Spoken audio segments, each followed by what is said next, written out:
So now it's my pleasure to introduce our first presentation. We're thrilled to welcome back Entertainment Symposium regular and special guest, Tom Wolzien, for a brief moment out of retirement. Today he returns with a high-velocity look at 5 decades of industry inflection points in a talk entitled 50 Years in 50 Minutes, The Good, the Bad, and the Stupid. Please enjoy.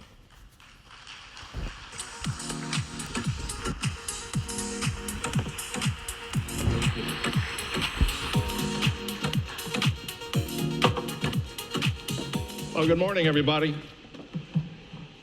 You know, when I opened these sessions for like the last about 17 years out of the last 20 or so, I used to say it's nice to be back as your, what do I call it, token non-lawyer. Now I guess it's nice to be back as your token antique. I was born in 1947, the second year of the baby boom, so I guess that qualifies me. Seriously though, this is a real honor to help acknowledge the 50th anniversary of this organization. These symposia have actually been taken a major place in my research life over the years. They've allowed me free rein to explore ideas and numbers. Let me give you an example, if I may. In my very first visit as a presenter on February 4th, 2005, I asked if the industry was keeping up with technology. I introduced what was then a new idea that I called the internet bypass, or routing around traditional distribution to deliver regular TV shows via the web, now called streaming. And I wondered if that would be an opening for new aggregators to stream those shows and take share from traditional distributors. Guess what? Anyway, today we're going to see how that happened as I try to sort of put the last 50 years of media in some sort of context, or perhaps more accurately, try to put today's industry in the context of the last 50 years. And I'll try to do it in 2 ways. First, with the status report. As I've always started these presentations, today's status report goes back a whole half-century. And second, this time through a series of small stories or vignettes across the broad industry, split into 3 groups. Okay, wake up. All right, anyway. To be clear, my good, bad, and stupid categories are not moral judgments, but rather things that worked, didn't, or were totally messed up. And then there's number 10, which is what I think was the stupidest deal of all time. You may have a different opinion, and just to take it off the table, it did not involve Warner Brothers in any way. Okay. As in the past, I think I owe you some disclosures so you know where I'm coming from financially and so on. As in the past, now Valerie and I own no stocks and we have no financial interest anymore in any media companies. However, I am receiving royalties indirectly from a batch of patents that I'm primary inventor on through patent licenses through a third party. And Valerie is receiving surprising royalties every time somebody opens an ebook page from one of her 24 mystery novels, a series of female suburban-oriented mysteries that are back in electronic print, and whoever did that deal, that every time you open a page we get paid, thank you very much. Second, I've used AI services, Claude, ChatGPT, Google, to augment my own 40 years of models and research. My standard practice with AI is to require sourcing and challenge AI's knowledge with my own knowledge, saying that doesn't make a damn bit of sense, and also put one bot's answers into other bots and see what comes back. The words and observations today are my own, and the mistakes are my own as well. Third, I recognize that every one of you is much more expert in this field, in the specifics, than I am. So please see my presentation as being a look at a 50,000-foot look at the industry based on public information, mostly, except I got a couple personal Ted Turner stories for you.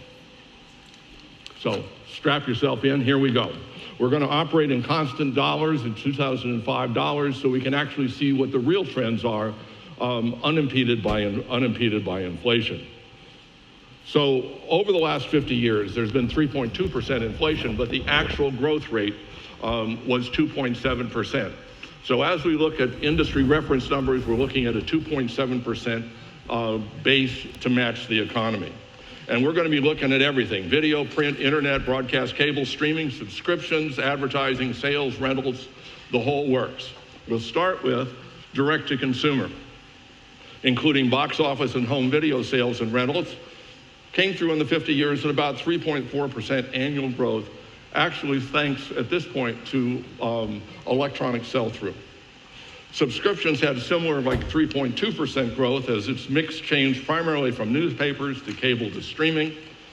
Advertising had huge volume, growth almost a half percentage point more than the economy as a whole, driven, as we'll see in a bit, by internet. Overall, again in constant dollars, the media industry grew from $112 billion in 1976 to $514 billion in 2025 numbers again, in the half century, and the overall market share of the economy went up a bit from 1.4 to 1.7%. So let's break down those numbers. Video advertising is a story of growth overcoming technological displacement, as the internet has replaced lots of the broadcast and cable audience. In 2025 dollars, broadcast and cable has grown just over 1% on an annual basis across the 50 years. It peaked about a decade ago and has been headed downward ever since. Declines way more than offset by the internet. Obviously, we don't have a 50-year growth because the internet didn't exist 50 years ago. But last year, the internet was up 12%, and analysts like Brian Weiser at Media and Wall expect even more growth in 2026. Direct-to-consumer and subscription video, box office was just slightly lagged the economy over the half century. And we spent years at this symposium marveling at first at the dynamic growth of home video sales and rentals, and then their crash. Here you can see the VCR run up in the later 90s, and then, in the late 80s, and then the peak as DVD rolled out in around the early 2000s. Cable subscriptions, on the other hand, they peaked and then just have been dropping ever since. The 1976 cable and satellite revenues were about $3 billion as the business started. Today they're about $59 billion, growth of about 6% from that low base. But that crash over 2 decades, cable alone is down $44 billion from the peak, and hold on to the $44 billion number, if you will, for a sec. And of course, streaming is primarily to blame. But streaming, this is important, streaming has only filled part of the content gap left from the decline of cable. Last year, streaming revenue was $57 billion, just $2 billion less than traditional cable and satellite. So we're in the midst of a massive reallocation of consumer dollars, not only from cable to streaming, but more broadly from content to transport, to the transport of content. And all of this does not bode well for those providing content to any outlet. Clearly, the golden days of production funded by capital investment that we've seen across the last decade, those golden days of using investment to drive penetration are clearly over. All right. Now we move to our first vignette. What has increased, and highly, is the consumer's willingness to pay for digital transport, and the content separate for content and transport. First satellites and then cable broadband modems broke the transport lock on content distribution previously held by the broadcast networks. We're going to look at broadband first. Cable modems worked as a business because the industry created a common standard to make installation easy everywhere. So the reason this is up here is that 2 years before that standard was set, I wrote a Wall Street piece, a research piece identifying the potential financial upside of the cable industry with broadband standards. New York Times reported from that piece that data transmission could be the so-called killer application that cable companies have been seeking. But to me, more importantly, that Bernstein piece I wrote said that upside, or at the very least, this would pad operators' losses of subscribers due to new video competitors. And in retrospect, that was pretty accurate. Remember that $47 billion in annual drop in traditional cable revenues, subscription revenues. Last year, the cable industry pulled in $77 billion in broadband revenues. So that was pretty successful mitigation, I'd guess. Broadband satellites are, that little line there, are delivering about $5 billion in revenue these days, mostly from Elon Musk's Starlink. The telcos are the real beneficiaries of this, with some wire data and huge mobile broadband revenue. Every time you look at something on your phone, that's in that red up there. So in all, we consumers are spending $500 billion each year on video content and the transport of the data to get to that content.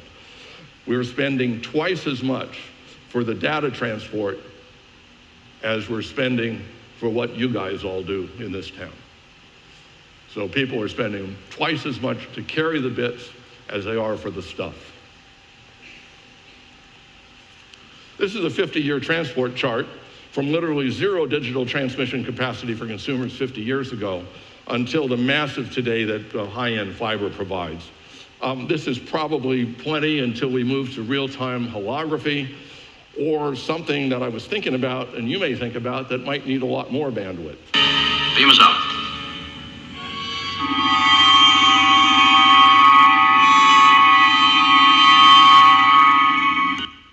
Well, they talk about bandwidth hogs. I think that'll be a bandwidth hog. Anyhow, take a look at around 1977, or 1997, with the circle. This chart shows our 10 gigabit max speed today, but that little blip that you barely see down there is what we're going to take a look at, and that was what that Bernstein piece was about.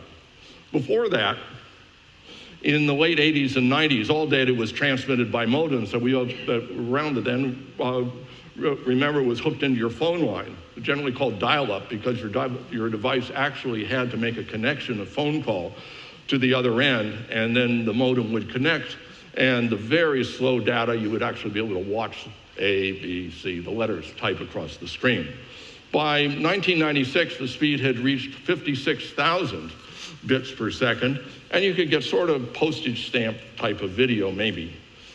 But then, in 1997, those first cable modem standards appeared, and the speed jumped 700 times to from 56,000 bytes to 40 million bytes per second, and then 10 times that by 2005.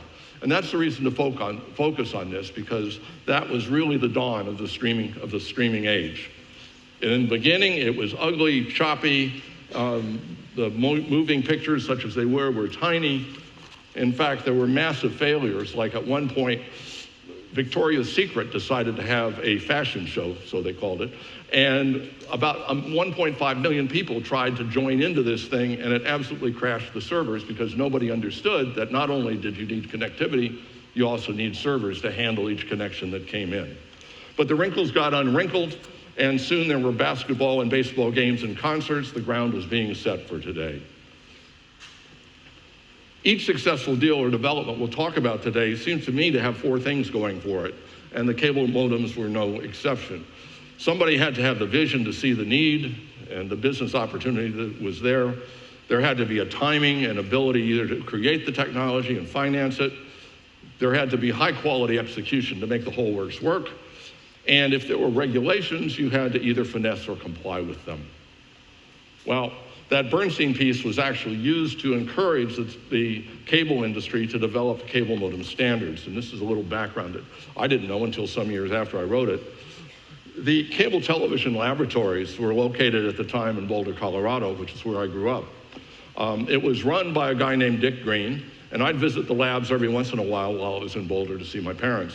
One day, Dick called me and said I should drop by because he had something he wanted me to think about. And what he wanted me to think about was that he had a basic plan for cable labs to develop some sort of a standard for cable modems. And he was curious if I might want to try to put some numbers to that for my Wall Street clients. And it wasn't until years later that he told me his ulterior motives for doing that. What he was actually trying to do was to get Cable Labs chairman, cable magnate John Malone at TCI, to support the effort, and he figured a Wall Street report would be useful. We'll return to this use of Wall Street reports in a minute. And the numbers in that report might provide a helpful push, and maybe it did. Malone and Comcast Brian Roberts got behind the cable modem effort. Then Bill Gates and Microsoft validated cable's broadband potential by putting $1 billion into Comcast. And that's a very tiny piece of why we had streaming today. Data zap, killer app. There was an earlier major capacity jump, 20 years before that. First exploited by that wild and crazy genius named Ted Turner, who we lost last month. It started with RCA's SATCOM-1 television satellite. It went fully operational around the beginning of 1976, plus or minus, with double the capacity of prior satellites, and therefore significantly lower transponder costs. Turner realized that this new bird could be used to deliver his tiny local independent TV station in Atlanta called WTCG at the time, now it's WTBS or TBS, to every cable system across America. Nobody had tried that for basic cable service. HBO was working with it for premium, but nobody had thought about it or worked with it for basic. And Turner took advantage of the 76 Copyright Act's new compulsory license provision, I think we just heard about that here, which let cable operators carry a distant broadcast station without a station's permission. He used an independent common carrier for the satellite to deliver his signal, and the common carrier collected distribution fees. The cable operators began to pay compulsory license fees as that law kicked in, and Turner kept such advertising as he could get from his new national network. But persuading advertisers was really tough. And Ted told me one day that he'd go on air and ask viewers to send letters saying, I live in Netherland, Colorado. I live in Boise or wherever. And he'd take those letters from across the country to potential advertisers and wave them in front of them and say, see, people are really watching, because nobody would believe him that people actually watched that thing. Well, other superstations followed, then the basic cable nets like a CNN 4 years later, vision, timing, copyright, common carrier regs. But if you give me just a moment, if you will, a couple of Ted stories that I'd like to remember. What was it like to encounter Ted Turner as an analyst? Well, not a lot of people on Wall Street took Ted seriously. And I was one of the few analysts, compared to those like covering Disney, very few analysts covering Turner Broadcasting. He loved the coverage, but part of my job was to be critical, and he didn't take criticism well. In fact, not taking criticism well may be an understatement. You can decide this. So one time I'm sitting across from his desk, and he's explaining how incredibly wrong I've been on my last report. And he didn't just point his finger at you. Instead, he grabbed a long boat hook pole, one of those things with a hook point on the end and a hook to hook the ropes. And he swung it across the desk and poked it into my chest, literally. And he would say, Tom, that's wrong, that's wrong, that's wrong. The damn thing hurt. Anyway, nice guy. Don't speak ill of the dead. I'm sorry. One evening he was after me again at one of those black tie things in a New York hotel ballroom with 2,000 of your closest cable buddies. And we were in the VIP room, and he called me over to the center table with its tower of shrimp or whatever. Jane Fonda was with him. And he started yelling at me about my latest report. And so the whole room would hear. But once everybody was paying attention to him, he turned around, walks away, gets halfway across the room, turns back around, yells again. And Tom, I know I'm right and you're wrong because I'm worth $8 billion and you're not. I think he got it right.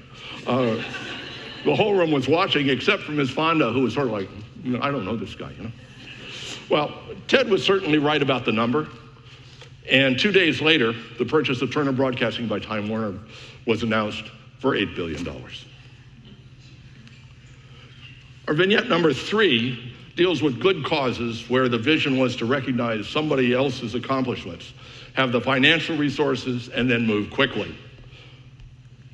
So, should you have found yourself in the massive Victoria and Albert Museum warehouse in East London, as Valerie and I did last month, among the centuries-old artifacts, you'd find something only 21 years old way up there on that deck.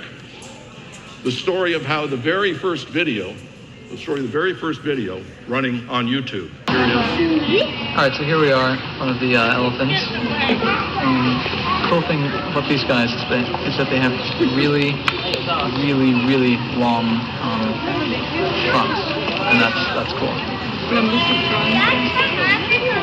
And that's pretty much all there is to say. Wait a minute, in case you missed it, here it is again. All right, so here we are, one of the elephants. The cool thing about these guys is that they have really, really, really long trunks, and that's cool. And that's pretty much all there is to say. That, folks, is content. All right. 18 months later, Google bought YouTube from the three founders at Sequoia Capital for $1.65 billion in Google's then fast-rising stock. They outbid Microsoft, Yahoo News Corp, and over the next 2 years, Google integrated YouTube into its advertising systems. They worked through the copyright mess, which was huge. Vision, timing, they had the funding, they had the execution, they finessed the laws, and they figured out how to handle the copyright regs. Well, our next one is one of those classic American immigrant stories. Come to the US and do good. Except in this case, it's come to the US and finesse the regs. And Rupert Murdoch has been the master of that. When he came to the US, Murdoch wanted to own a studio and TV stations, build a fourth television network. Like Turner, he saw the time was right with cheaper satellite time to backhaul to affiliates. The Metro Media TV stations were perfect to anchor his network. He wanted to buy 6 of them in the top 10 markets, but there was a hitch. The law said he couldn't buy the stations because he wasn't a US citizen. So Murdoch, being Murdoch, solved that problem and finessed this significant regulatory problem. He became a naturalized citizen of the United States of America. This is the Chicago Tribune headline the day he took the oath. It's the American dream. Anyway, there of course were lots of other successes, fabulous developments, important business deals that we can't touch. I'm sure you have your own favorites, but just put them into this context. There was also a lot of bad, or things that didn't work, and I think the bad can be split in 3 ways.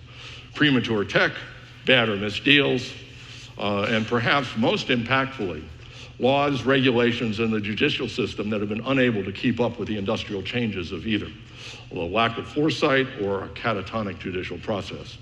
And I'm going to go through these because perhaps for you guys it's worth remembering how these laws and regs either worked or didn't over the past 50 years as we all discuss about the need to or not to regulate AI and social media today. So this is a context thing that you might find useful. Let's start out with the killing of newspapers. There are a series of consolidation options.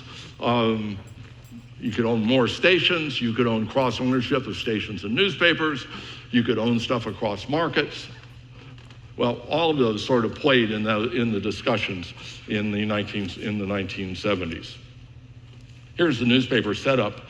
There were about 1,800 local newspapers in '76, down to fewer than half of that today. But it may be an even better tell on the industry to take a look at newsprint use, where not only did the number of pages, the number of newspapers, and in many cases the page size itself has all shrunk over the years. Now, I'm going to leave up the timeline of events as I talk about the destruction of the newspaper business. And as I do this, you can think about what you think actually applied to it or not. But in 1975, the FCC cross-ownership ban allowed newspaper companies to keep TV stations they already had, but said that neither could buy the other in the future in any individual local market. There were 3 groups playing this bit of regulatory judicial history. At the beginning, there was the Nixon-Ford Justice Department that didn't want any cross-ownership. Some of these feds hated the idea that the Washington Post could also own WTOP, the CBS television affiliate in Washington, probably scars of breaking the Watergate story. The industry at the time was another player. All the big newspapers and all the big broadcasting companies seemed never to see a vertical or horizontal integration idea they didn't like. And finally, there was something called the Prometheus Radio Project, a group of independent radio people emphasizing diversity of media ownership, and ultimately backed by the deep pockets of the Ford Foundation, Common Cause, some pro bono folks at Georgetown Law, and a lot of others. Well, newspaper revenues had not yet peaked when the FCC issued the ban on expansion of cross-ownership in 1975, or when the Supreme Court upheld the FCC's right to do so 3 years later. Revenues had pretty much stalled by the time Congress passed the Telecommunications Act of '96. That told the FCC that it needed to do an ownership policy review every 4 years. And revenues had turned downward by the time the FCC finally got to doing that review 5 years later. In 2003, the FCC tried to modify many of its policies, including cross-ownership, and the numbers of stations owned by any one company in a market, using something it called a diversity index, based on a calculation of the total number of voices in a market, broadcast, print, and web. Now, enter the Prometheus radio project, focusing on broadcast station ownership, claiming the index was flawed. Newspaper revenues were crashing. Prometheus sued repeatedly. Newspaper revenues continued to crash even more. Prometheus won 3 times in the Third Circuit in Philadelphia, where it had been able to take the case instead of the more normal venue in DC, where the FCC challenges usually showed up. Well, by 2021, local newspaper revenues, which had peaked at $90 billion in constant dollars, had dropped to under 20. And with half the local newspapers gone, much dead and buried, the Supreme Court acted and threw out Prometheus, and cross-ownership ban went away. 46 years after it was enacted, 22 years after newspapers peaked and their revenues started to crash. So I know there's some people here that have worked on those cases, and you probably have a much more sophisticated view on this than I. But in retrospect, it seems to me that the attempt at an all-encompassing regulatory framework is problematic, like the FCC Diversity Index trying to cover all kinds of media, or trying to tie the question of cross-ownership along with the number of outlets that you could own within a single market.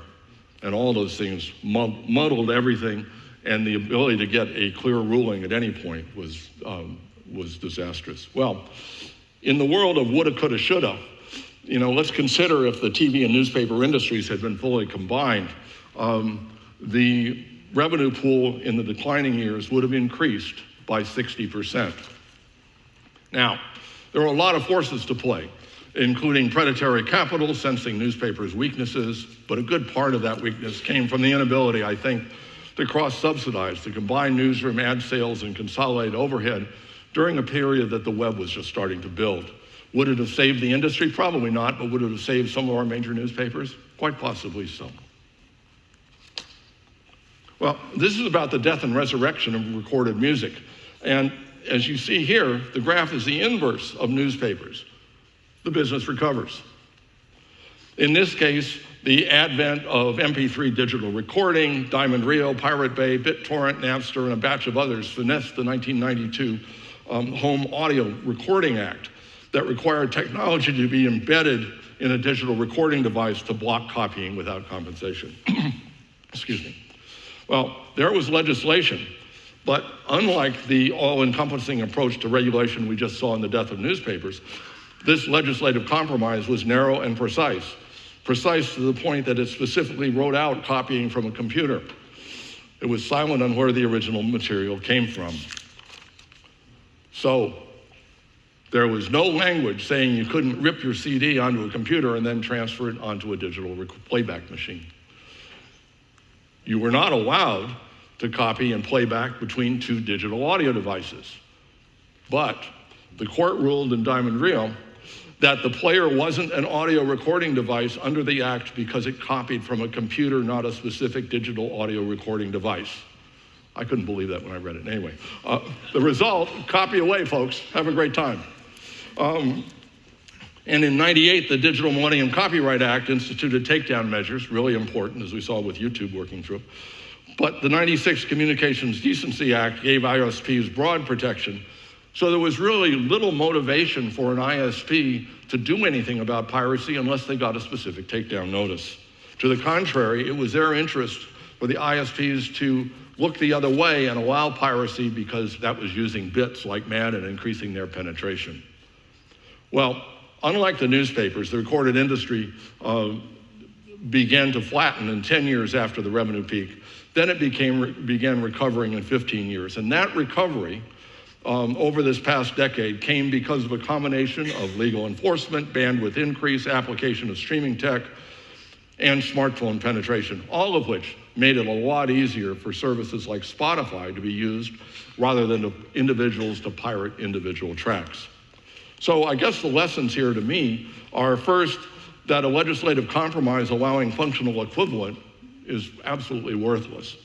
Second, when it's easy and convenient and not costly to comply with the law, people probably comply. So we're in good, the bad, and the stupid. This one goes in the bad, but with some recovery in good at the end. Ultimately, video piracy went the way of music piracy thanks to streaming. But it was pretty rocky in the 90s and the 2000s with DVDs. The industry claimed it was losing huge amounts to piracy. Well, this is the story of two men in a face-off. One who saw the coming piracy problem and tried to fix it. The other saw the huge potential business in DVDs despite the piracy.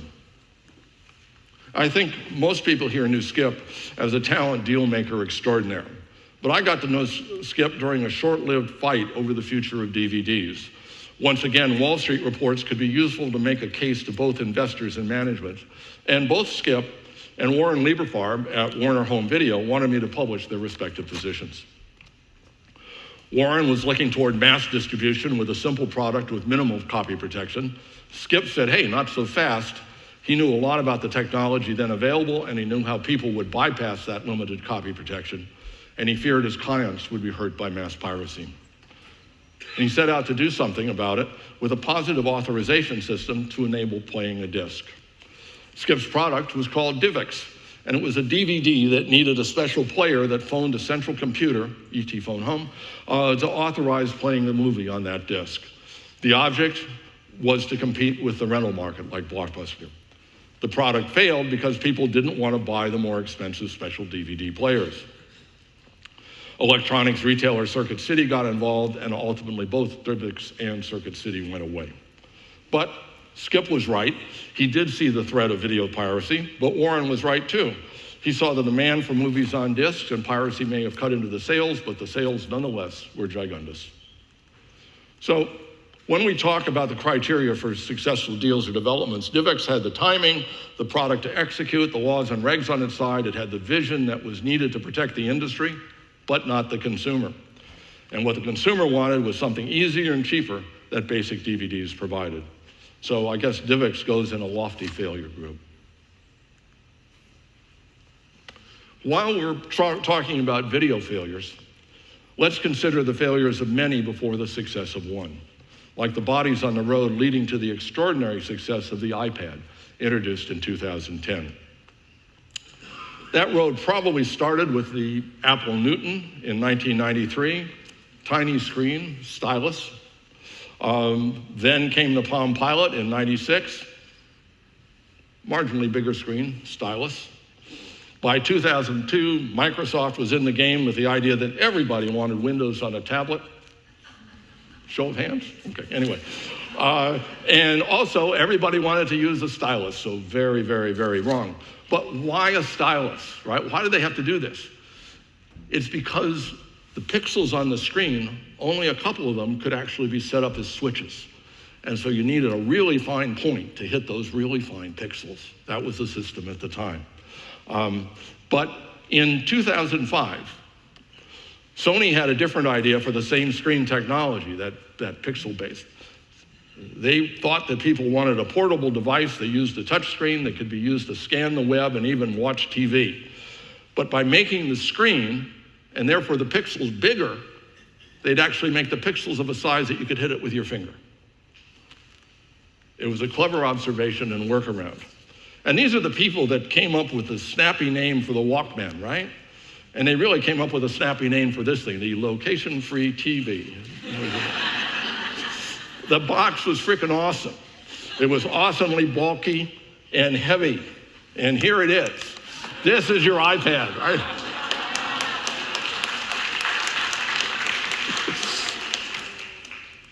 This is without the battery, by the way. Sony got the finger thing right, but the device failed for any number of reasons. Bad vision, bad timing versus available tech, horrible execution.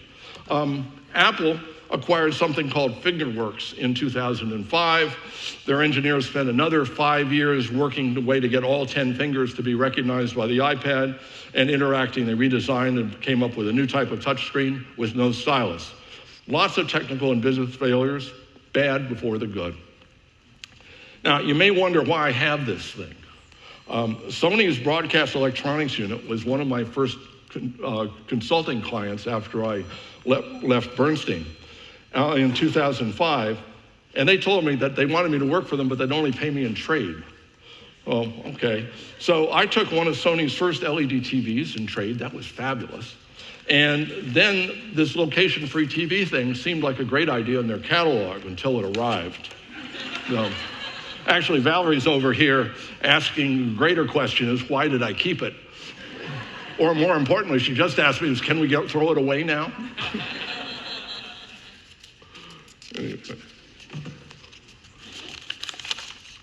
All right, serious stuff.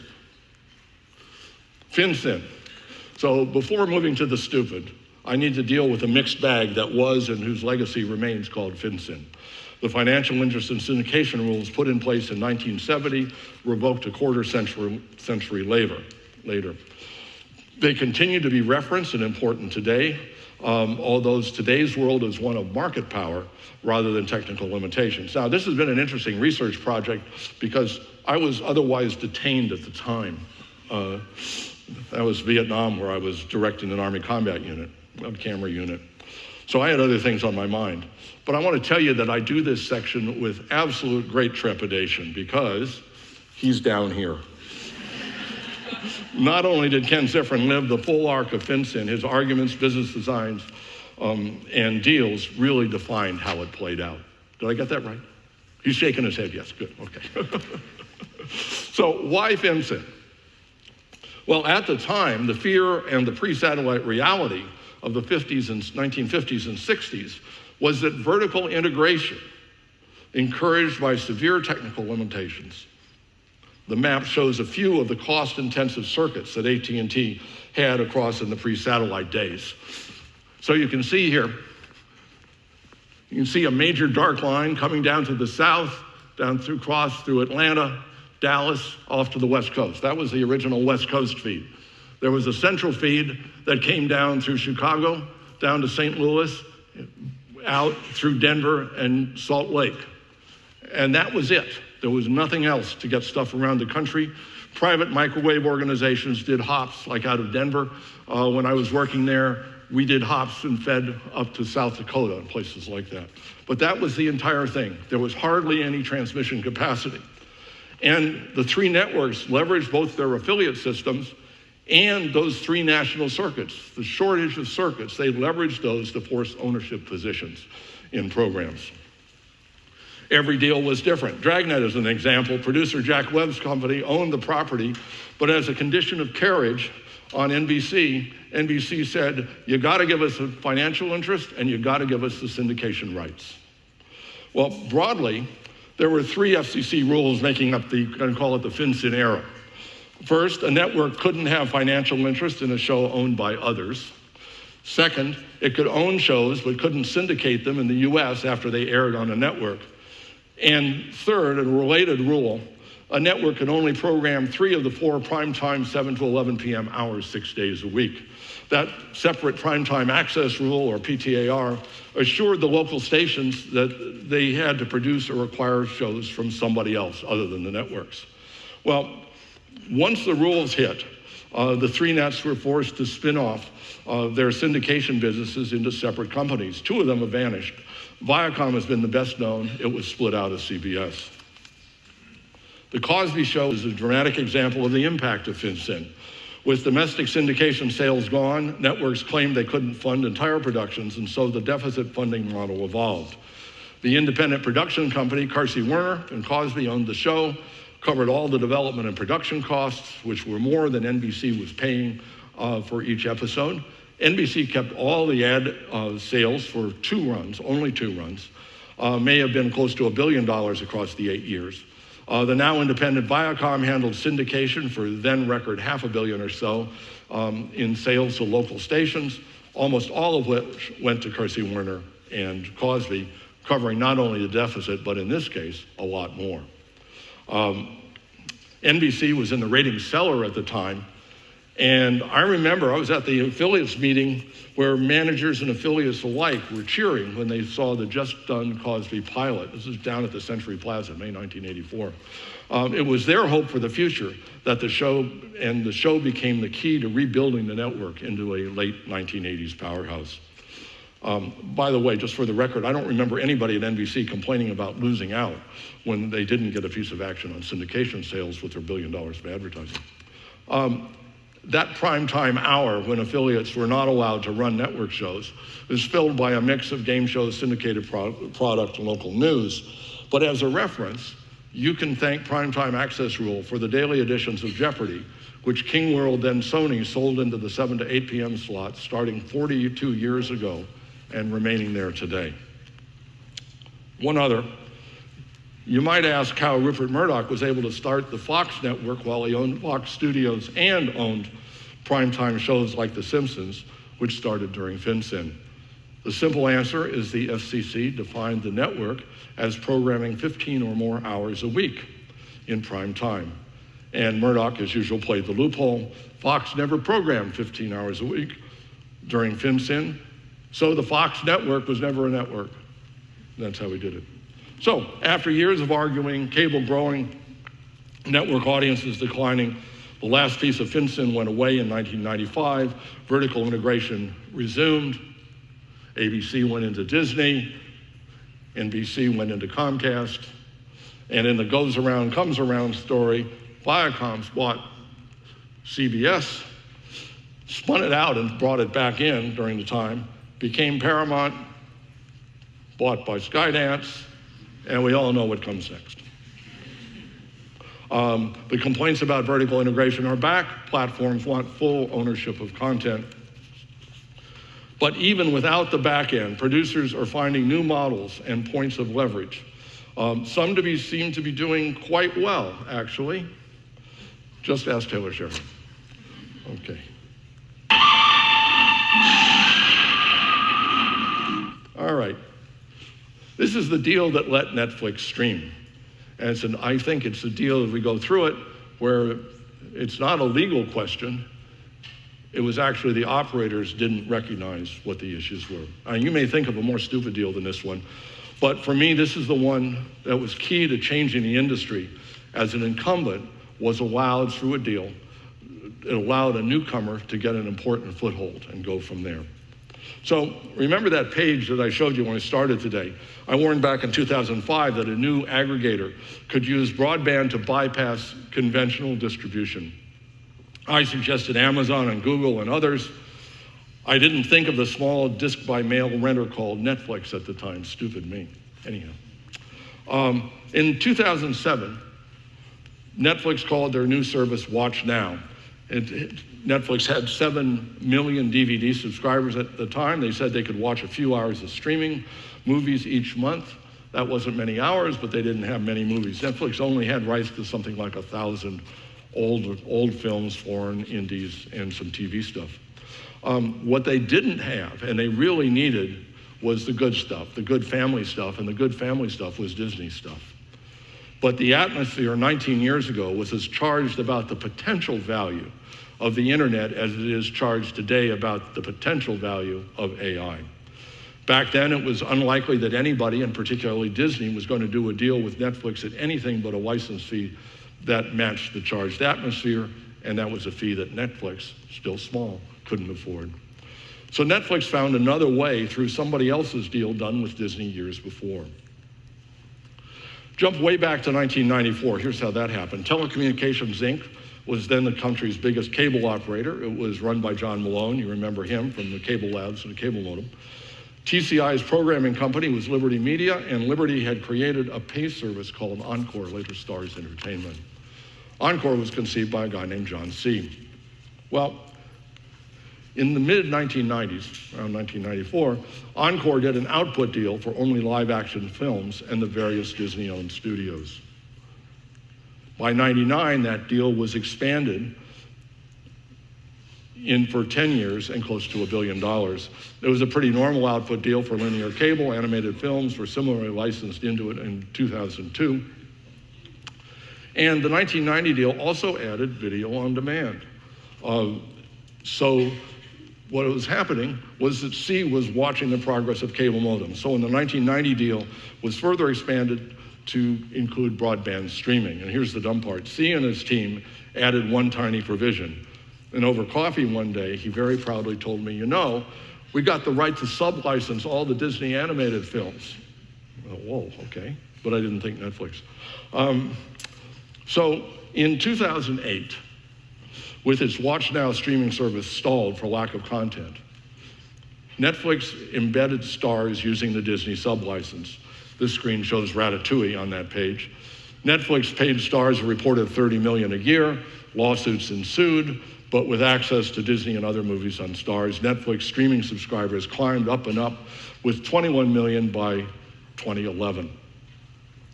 Ultimately, Disney and Starz reached a deal with large increases, but the damage to the industry was already done back then. Netflix was established as a solid streaming company, and things really haven't been the same since. And you guys, why did Disney do it? Well, as I said, I think this was a failure of operating people like me, not a legal question, because it's up to the operating people to tell you guys that this is important from an operating standpoint and a business standpoint. And maybe Disney felt burned by $1 billion loss in its attempt to build its internet portal called disney.go.com. Maybe it didn't think anything would come of streaming rights. Maybe the negotiators just missed the significance of what C was asking for. I don't know, but in any event, I found a few negotiating takeaways here. First, if you're buying, ask for it even if you don't need it right away. And if you're selling and they're asking for it and you don't understand why, you damn well better ask and stop and find out. And for God's sakes, if you're selling it, always get schmuck insurance. So that's it, 50 years in about 50 minutes. If I missed your favorite deal, I'm sorry, we did cover a lot. Every bit of this sets the stage and will keep you and your firms and this organization very, very, very, very busy for the next half century. Thank you very much.